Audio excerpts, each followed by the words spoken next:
நேயர்களுக்கு வணக்கம்.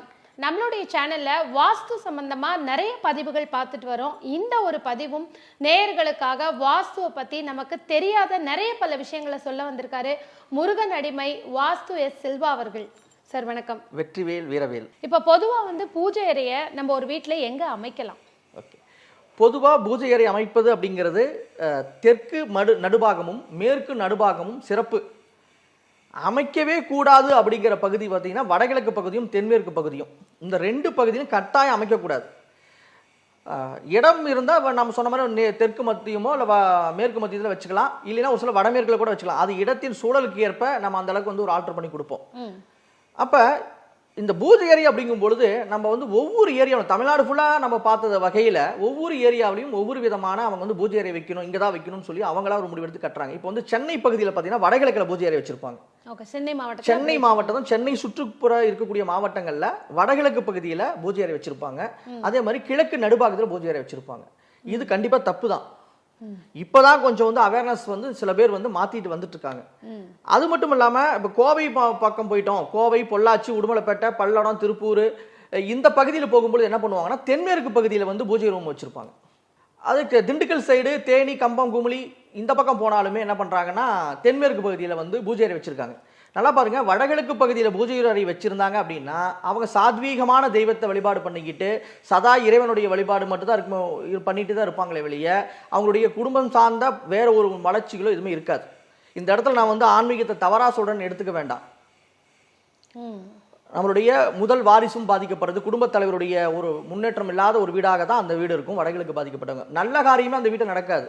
ஒரு திருமணமே நடக்காத ஒரு வீடுகள், ஒரு தன்னோட குழந்தைக்கு திருமணம் செய்ய முடியல அப்படின்னு சொல்லி ஃபீல் பண்றாங்க பேரண்ட்ஸ், அந்த வீட்டில் வடகிழக்கு இருக்கும், பூஜை அறை இருக்கும். அதே போல எதுக்கெடுத்தாலும் செய்வினை கோளாறு, எங்க வீட்டில் வந்து செய்வனை பண்ணிட்டாங்க, கண் திருஷ்டி பட்டுருச்சு, எங்க வீட்டில் முன்னோர் சாபத்தீடுகள்லாம் இருக்கு, இதனால தான் எங்கள் வீட்டில் இந்த பிரச்சனை அப்படின்னு சொல்லக்கூடிய அமைப்பு என்னன்னா தென்மேற்கு பகுதி. இந்த தென்மேற்கு பகுதியில் பூஜை அறை வைத்தவர்கள் இப்படி தான் பேசுவாங்க.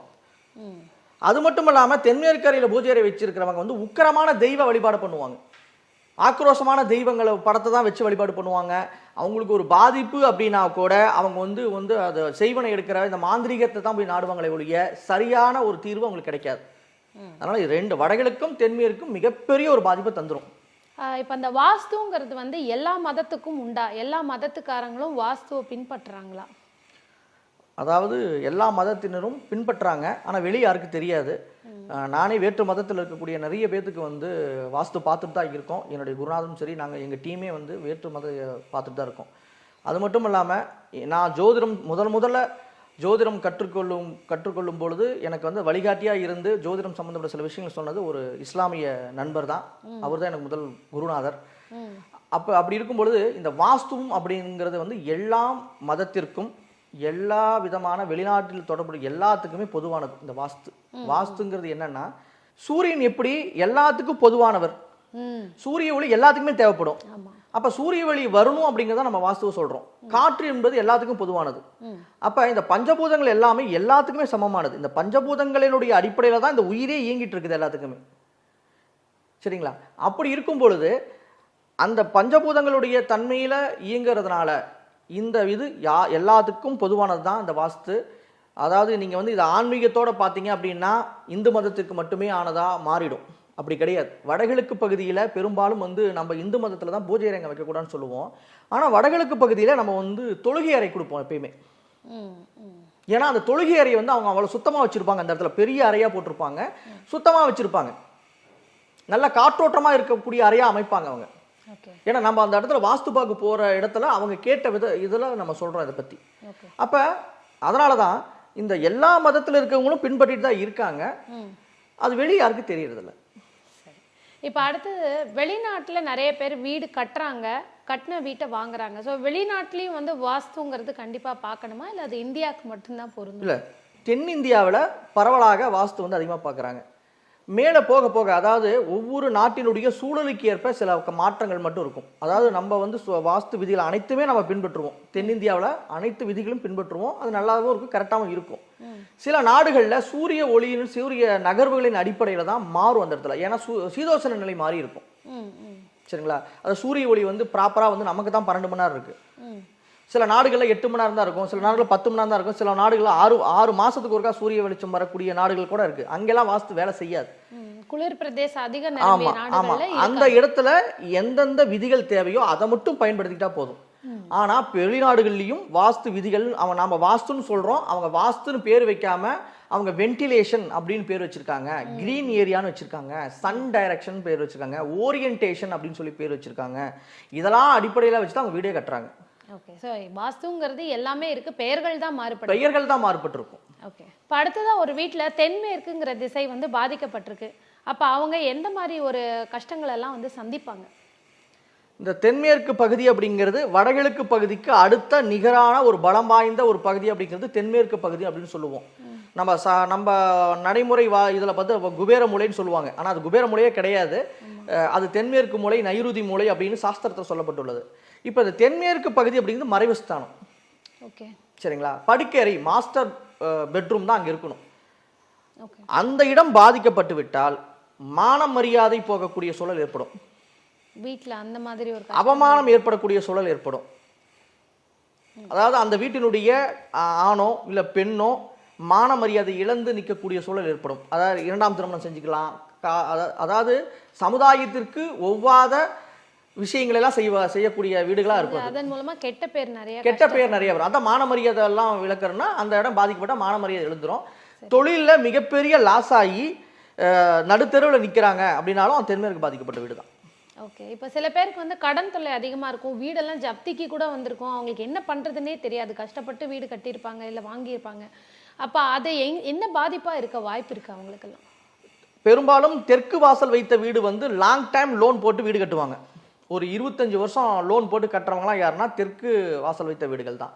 அதே போல தெற்குல அதிகமாக காலியிடம் விட்டுட்டு வடக்குல குறைவான காலியிடம் வச்சிருக்கவங்க வீட்டில் அந்த கடன் வந்து என்னைக்குமே தீரவே தீராது, கடனாகவே எப்பயுமே இருக்கும். அதே போல வடமேற்கு பகுதியில் வந்து ஏதாவது ஒரு தவறான ஒரு கட்டமைப்பு கட்டிட்டாங்க, ஒரு நீச்ச தெருக்கூத்து ஒன்று வருது வடமேற்குல, தெருக்கூத்துல வந்து வீடு கட்டிட்டாங்க அப்படின்னா அவங்களுக்கு வந்து ஜப்தி செய்யக்கூடிய அளவுக்கு கடன் வாங்குவாங்க. சொத்தையே ஜப்தி செய்யக்கூடிய அளவுல கடன் வாங்கிடுவாங்க. இப்ப நிறைய வந்து தொழிற்சாலைகள் இல்ல வேற ஏதான ஃபேக்டரிஸோ இல்லாட்டி வேற ஏதான கம்பெனிஸோ நிறைய அந்த மாதிரி கோர்ட் மூலமா ஜப்திக்கு வந்து நிக்குது. அப்போ அதெல்லாம் இதனுடைய பாதிப்புகள். அதாவது அவருடைய வீடும் அந்த மாதிரி இருக்கும். அதாவது இந்த கமர்ஷியல்ல ஒரு பிரச்சனை வருது அப்படின்னா அந்த வீட்டினுடைய அந்த கமர்ஷியலுடைய அந்த ஓனருடைய வீடும் தவறாதான் இருக்கும். அந்த தவறு இந்த கம்பெனிலயும் இருக்கும், இந்த ஃபேக்டரியிலயும் இருக்கும். அது இங்க இம்பாக்ட் பண்ணும். அது அதனாலதான் வந்து தொழிற்சாலைக்கோ ஒரு வணிக நிறுவனத்துக்கு எதுக்காகவோ நம்ம வந்து ஒரு வாஸ்து பார்க்க நம்மளை கூப்பிட்டாங்கன்னா கூடவே அவங்க வீட்டையும் பார்த்துட்டு தான் வருவோம். நம்ம ஓகே. அவங்க வீடும் அந்த அடிப்படையை சரிப்படுத்தணும். ஓகே. சரிப்படுத்தி நீங்க வரலாம். ஓகே. ஏன்னா வீடு சரியா இருந்தாதான் எல்லாமே சரியா இருக்கும். இப்போ நிறைய பேர் வீட்டில் பல வருஷம் ஆகி குழந்தை இல்லாமல் இருப்பாங்க, IVF ட்ரீட்மெண்ட்லாம் போயிருப்பாங்க, நிறைய செலவுகள் பண்ணியிருப்பாங்க, ஆனாலும் அவங்களுக்கு குழந்தை வந்திருக்காது. ஆனால் அவங்க அதாவது பணத்துக்கு கஷ்டம் இல்லாமல் இருப்பாங்க, ஆனால் குழந்தை இருக்காது. இதற்கு எந்த மாதிரி பாதிப்புகள் இருக்கும்? இது நிறைய வீடுகளில் இந்த மாதிரி இருக்கும். அந்த பணம் இருக்கு ஆனால் வாரிசு இல்லை அனுபவிக்க அப்படின்னு நிறைய பேர் சொல்லுவாங்க. இதில் பார்த்தீங்கன்னா 2 பகுதி மிக முக்கியமாக நம்ம பார்த்தாகணும். வடகிழக்கு பகுதியும் தென்மேற்கு பகுதியும் பார்க்கணும். தென்மேற்கு பகுதியில் ஒரு வாஸ்து குறை இருக்கு அப்படின்னா அந்த வீட்டில் வந்து கணவனும் மனைவியும் ஒற்றுமை இல்லாதனால குழந்தை பாக்கியம் இல்லைன்னு எடுத்துக்கலாம். சரிங்களா? இந்த வடகிழக்கு பகுதி பாதிக்கப்பட்டிருக்குது அப்படின்னா அந்த வீட்டினுடைய ஆணுக்கு உடல் நலத்துல ஒரு குறை இருக்கு, குழந்தை பெற்றுக்கொள்ள முடியாத சூழல்ல அவர் இருக்கிறாருன்னு அர்த்தம். தென்கிழக்கு பகுதி மட்டும் பாதிக்கப்பட்டிருக்குது அப்படின்னா அந்த வீட்டினுடைய பெண் மட்டும் வயிற்றில் ஏதோ கோளாறு இருக்கு, அதனால கருத்தங்கல அப்படின்னு எடுத்துக்கலாம். அப்ப ஒரு வீட்டினுடைய கட்டமைப்பை வைத்து தான் நம்ம இதெல்லாம் முடிவெடுக்க முடியும். அப்ப வடகிழக்கும் தென்மேற்கும் மிக முக்கியமான பங்கு வகிக்குது இந்த குழந்தை, அதாவது உயிர் சார்ந்த பகுதி திசைன்னு சொல்லுவோம். இதை உயிரை உருவாக்கக்கூடிய திசைன்னு சொல்லுவோம். அதுதான் வடகிழக்கும் தென்மேற்கும். இது ரெண்டும் சரியாம வச்சுக்கலாமா இல்ல எங்கயான பிரிஞ்சு வெளிநாட்டுல வேலைக்கு இருப்பாங்க, அதாவது அவங்களுடைய அதாவது இப்ப தென்மேற்கு பகுதி அப்படிங்கும் பொழுது அவங்களுடைய அந்யோன்யம் இருக்காது, பிரிஞ்சு வாழக்கூடிய வாழ்க்கையா இருக்கலாம், அடிக்கடி சண்டை பண்ணிட்டே இருப்பாங்க, வெளியே பார்த்தா யாருக்குமே தெரியாது, ஆனா அவங்க வந்து சந்தோஷம் இல்லாம இருப்பாங்க. இந்த மாதிரி வீடுகள்லயுமே கூட தென்மேற்கு கட்டாயம் பாதிக்கப்பட்டிருக்கும். உங்களுடைய பதிவில் நீங்கள் ஒரு முக்கியமான ஒரு விஷயம் போட்டிருந்தீங்க, ஒரு வீட்டில் ஆட்டிசம் குழந்தை, அதாவது கொஞ்சம் மனநலம் பாதிக்கப்பட்ட குழந்தை இருக்குன்னா அது வாஸ்து காரணமாக ஆகிறதுக்கு வாய்ப்பு இருக்குன்னு, அதை பற்றி நீங்கள் கொஞ்சம் நேயர்களுக்கு சொல்ல முடியுமா? கண்டிப்பாக. இந்த நம்ம பொதுவாக நம்ம ஆட்டிசம் பாதிக்கப்பட்ட வீடுகளுக்கு நம்ம நிறைய வாஸ்து பார்க்க போகக்கூடிய இடங்கள் என்ன நடக்குது அப்படின்னா வடகிழக்குல சூரிய வெளிச்சம் வராத மாதிரி வீடு கட்டியிருப்பாங்க. செப்டி டேங்கு, டாய்லெட்டு, படிக்கட்டு, பூஜை அறை, இது எல்லாமே வடகிழக்குல, இதில் ஏதாவது ஒன்று வடகிழக்குல போட்டிருப்பாங்க. இந்த வடகிழக்கு பகுதி பாதிக்கப்பட்ட வீடுகளில் தான் ஆட்டிசம் குறைபாடு உள்ள குழந்தை பிறக்குது. இப்ப நம்ம நிறைய அதை பார்க்குறோம். நிறைய இப்ப குழந்தைகள் ஆட்டிசம். நீங்க ஆட்டிசம் குறைபாடுங்கிறதுல வந்து மூணு விதங்கள் இருக்கு. அதாவது ஒரு குழந்தை வந்து வாயும் பேசாது, காதும் கேட்காது. ஒரு சில குழந்தை வந்து ரொம்ப ஹைப்பர் ஆக்டிவிட்டியா இருக்கும், ரொம்ப அட்வான்ஸ்டா துரு அங்க போகும் இங்க போகும் அப்படியே இருக்கும். அதுவும் ஆட்டிசம் பாதிக்கப்பட்ட ஒரு குழந்தை தான். யாரெல்லாம் வடகிழக்கு பகுதி மூடப்பட்ட அமைப்புல கட்டியிருக்காங்களோ அவங்க வீட்டில் ஆட்டிசம் குறைபாடு உள்ள ஒரு குழந்தை பிறக்கிறதுக்கான வாய்ப்பு அதிகமாக இருக்கு. அந்த குழந்தைகளுடைய வளர்ச்சி இதுல கொஞ்சம் மாற்றம் கண்டிப்பா தெரியும். மற்ற குழந்தைக்கும் அந்த குழந்தைக்குடைய குணாதிசயங்கள் மாறுபட்டு இருக்கும். திருநங்கை பிறக்கக்கூடிய வீடுகளும் பார்த்தீங்கன்னா அந்த வடகிழக்கு பாதிக்கப்பட்ட வீடு தான். ஏன்னா நிறைய பேருக்கு தெரியாது, குழந்தை பிறந்து சில காலகட்டத்துக்கு அப்புறம் அவங்களுடைய நடவடிக்கையின் ஏன்னா மூலமா இது எல்லாமே வந்து அதாவது உடலுடைய ஹார்மோன்ஸ் மாற்றம் அப்படின்னு சொல்றாங்க பாத்தீங்களா, இதெல்லாம் அதுதான் காரணம். இந்த ஆட்டிசம் குறைபாடுக்கும் சரி, திருநங்கை பிறப்புக்கும் சரி, இது எல்லாத்துக்குமே என்னன்னா அதாவது ஹார்மோன்ஸுடைய இன்பேலன்ஸால தான் இது நடக்குது. சோ இந்த வடகிழக்குங்கிறது கொஞ்சம் வெளிச்சம் வரக்கூடிய விஷயமா தான். அதனால தான் வடகிழக்கு பகுதி தலை சார்ந்த பகுதி, தலைமையான பகுதி அப்படின்னு சொன்னாங்க. இந்த தலைப்பகுதியில ஒரு பிரச்சனைன்னு இருந்துச்சுன்னா நம்ம தான் சொல்றோம்னா தலையில இருக்கக்கூடிய ஹார்மோன்ஸ் தான் ஒட்டுமொத்த உடலையும் இயங்கிட்டு இருக்குது. இந்த பிட்யூட்ரி, ஹைபோதாலமஸ், பினியல், தைராய்டு, இந்த மாதிரி சுரபிலாம் எங்க இருக்குன்னா தலைப்பகுதியில் தான் இருக்கு. இந்த ஹார்மோன்ஸ் வந்து சரியாக இயங்கணும் அப்படின்னா வடகிழக்கு பகுதியிலிருந்து வரக்கூடிய காஸ்மிக் எனர்ஜி நமக்கு தேவை. இதை நம்ம சுவாசிக்கும் பொழுது அந்த எனர்ஜி காற்றோடு சுவாசிக்கும் பொழுது நம்மளோட ஹார்மோன்ஸ் நல்ல பலமா வேலை செய்யும், கரெக்டா வேலை செய்யும். அப்ப நம்ம உடல் ஆரோக்கியமா இருக்கும், ஆரோக்கியமான குழந்தை பிறக்கலாம். இப்ப நீங்க தெருக்குத்து அப்படிங்கிற வார்த்தையை நிறைய பிரயோகப்படுத்துனீங்க. அது வாசலுக்கு நேரா வந்தாதான் தெருக்குத்துன்னு அர்த்தமா எப்படி? இல்ல, நிறைய பேர் என்ன நினைச்சுக்கிறாங்கன்னா நம்ம வாசலுக்கு நேரா ஒரு ரோடு வந்தாதான் தெருக்குத்து, மற்றபடிக்கு சைடில் வந்து வரக்கூடிய பக்கவாட்டு சுவர்கள்லையோ வேறு சுவர்கள்லையோ வந்தா தெருக்குத்து இல்லை அப்படின்னு நினைச்சிட்டு இருக்காங்க. அதில் இது முதல்ல தவறு. அது மட்டும் இல்லை, இது மட்டும் இல்லை, தெருக்குத்துக்கும் கார்னர் ஃபிளாட்டுக்கும் கூட வித்தியாசம் தெரியாதவங்க இதை பத்தி பேசுறாங்க சில பேர். சரிங்களா? தெருக்குத்துங்கிறது வாசலுக்கு நேரா மட்டும் இல்ல, எந்த திசையில் உங்க வீட்டை வந்து மோதினாலும் அது தெருக்குத்து பாதிப்புள்ள வீடு தான். அதுல எந்த ஒரு மாற்று கருத்தும் கிடையாது. ஏன்னா ஒரு நாளைக்கு ஒரு 10 கால் இதில் தான் வருது. சார் எங்க வீட்டுல வடகிழக்குல வந்து தெருக்குத்து வருது, உச்ச தெருக்குத்து அப்படின்னாங்க. நான் நல்ல படம் போட்டே போன டைம் காமிச்சிட்டேன் நான். இதுல எந்த ஒரு மாற்று கருத்தும் என்கிட்ட கிடையாது. கோடீஸ்வரன் ஆக்கணும் அப்படின்னு ஒரு தெருக்குத்து இருக்குது அப்படின்னா எல்லாரும் தெருக்குத்துல வாங்கி எல்லாருமே கோடீஸ்வரன் ஆயிருக்கலாமே, ஈஸியா தெருக்குத்து அமைச்சுக்கலாமே, நீங்களே ஒரு ரோட்டை போட்டுக்குங்களேன். அந்த மாதிரிலாம் எங்கேயுமே கான்செப்டே கிடையாது. இதெல்லாம் வந்து ஒரு விளம்பரத்துக்காக இப்படி சொன்னாதான், இந்த கோடீஸ்வரன்ங்கிற வார்த்தையை சொன்னாதான் யூடியூப்ல ரிவ்யூஸ் வரும் அப்படிங்கிறதுக்காக சொல்லப்பட்டதான் இதெல்லாம். சோ அப்ப நேரா மட்டும் இல்ல, சைடுல எந்த பக்கம் வந்தாலும் அது தெருக்குத்தா தான் நம்ம எடுத்துக்கணும். தெருக்குத்தா தான் எடுத்துக்கணும். இப்போ வாஸ்துல தோஷம்னு சொல்லப்படுற நிறைய விஷயங்கள் ஒண்ணு வந்து இந்த சல்லியம் இருக்கு, முனி ஓட்டம் இருக்கு. அப்படின்னா என்ன, உங்களுடைய கருத்து என்ன அதை பத்தி? இதை நான் வந்து அறிவியல் பூர்வமாக நம்ம முன்னோர்கள் வந்து பல காலத்துக்கு முன்பாகவே இதை பத்தி நிறைய தெளிவா நம்மளுக்கு சொல்லியிருக்காங்க. ஒரு மனை வாங்கும் பொழுது அந்த மனையில வந்து உடைந்த ஓடுகள், உடைந்த கண்ணாடி துகள்கள், அதை தீப்பற்றி எரிந்த ஒரு இடம், பாம்பு சட்டை இருக்கக்கூடிய இடம், மண்டை ஓடுகளோ இல்லை ஒரு விலங்கினோட எலும்புகளோ இருந்துச்சு அந்த இடத்துல வந்து சல்லியம் இருக்கு அப்படின்னு சொல்லுவாங்க. அதை தான் முனி ஓட்டம் இருக்கு அப்படின்னு சொல்லுவாங்க.